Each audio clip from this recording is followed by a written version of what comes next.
sei stata insignita oggi ufficialmente del titolo di ambasciatore dei vini del Friuli Venezia Giulia dal Movimento Turismo del Vino Friuli Venezia Giulia, alla presenza di autorità, c'era l'ERSA, c'era chi rappresenta questo prodotto che ci fa conoscere nel mondo, ma soprattutto ci fa apprezzare. Il movimento ha scelto te come ambasciatore perché hai questa capacità appunto di farti apprezzare nel mondo cinematografico, soprattutto, ma non solo.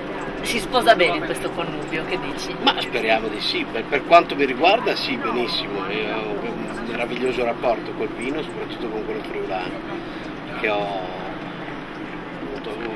non vivo più in Friuli da tanto tempo, però è una delle poche cose che non manca mai a casa mia, è il vino friulano. Prima in conferenza hai fatto un distinguo preciso tra il consumatore del vino del Friuli Venezia Giulia e quello delle altre regioni, nel senso che il friulano, diciamo l'abitante, chi vive in Friuli Venezia Giulia... Perché il friulano sai che toccai?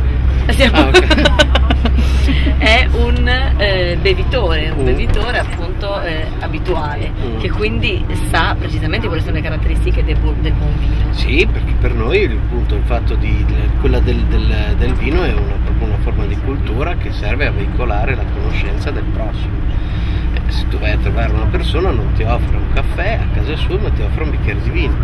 E questo è questa è la nostra cultura, non è che siamo dei beoni, perché questo è il nostro modo di presentarci.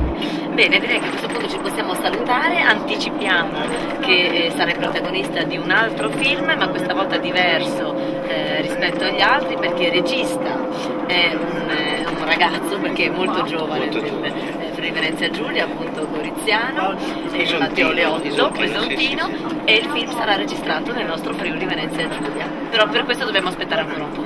E invito tutto il Friuli a sostenerci, mi raccomando.